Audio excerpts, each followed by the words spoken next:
सन्माननीय अध्यक्ष महोदय, माझी लक्षवेधी हे महाराष्ट्र राज्यातल्या सर्व शेतकऱ्यांच्या अर्थकारणाशी, सामान्य लोकांच्या आरोग्याशी आणि पर्यावरणाशी निगडित आहे।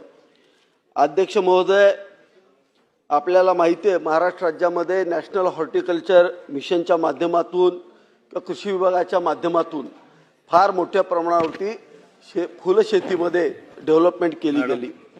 राज्यामध्ये साधारणतः 11,000 ते 20,000 हेक्टरच्या दरम्यान या ठिकाणी फुलशेती केली जाते। अध्यक्ष महोदय, साधारणतः 2,000 कोटीचा व्यवसाय हा शेतकऱ्यांचा फुलशेतीचा या महाराष्ट्र राज्यामध्ये होतो।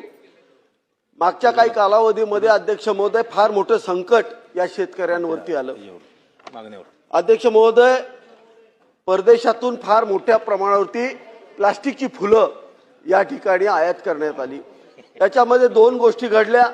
याच्यामुळे ज्या शेतकऱ्यांनी फार मोठ्या प्रमाणावरती पॉली हाऊसला कर्ज घेतलं ते सगळे शेतकरी अडचणीत सापडले गेले।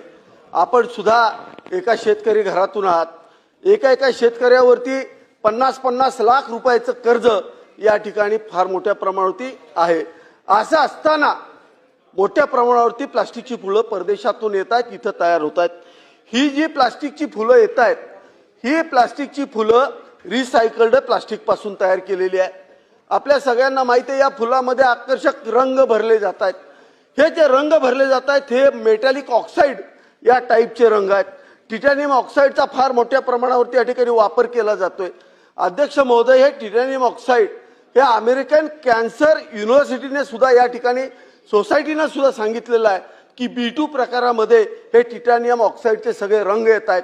मग हे जर रंग जर या ठिकाणी जर एखाद्यानी समारंभाच्या ठिकाणी ही जर फुलं लावली आणि त्या सानिध्यामध्ये जर लोक आले आणि त्यांनी जर या ठिकाणी ते इन्हेल केले तर ते रक्तामध्ये जाऊन रक्ताचा कॅन्सर होतो आणि फुफ्फुसाचा कॅन्सर होतो।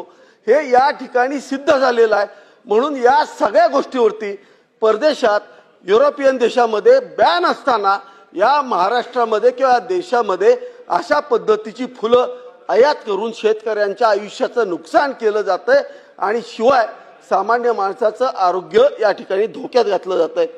माझा मंत्र्यांना स्पेसिफिक या ठिकाणी प्रश्न आहे, आपण या ठिकाणी या फुलांवरती संपूर्ण बंदी करून या ठिकाणी शेतकऱ्यांना न्याय देणार का?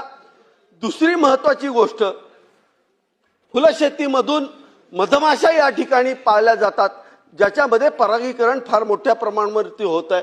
आज बायोडायव्हर्सिटी या ठिकाणी मेंटेन केली जाते। आज फुलशेती नष्ट झाली तर या मधमाशा जातील आणि आपल्याला केमिकलद्वारे या ठिकाणी परागीकरण करावं लागतं ज्याच्यातून पुन्हा कॅन्सर उत्पन्न होतो।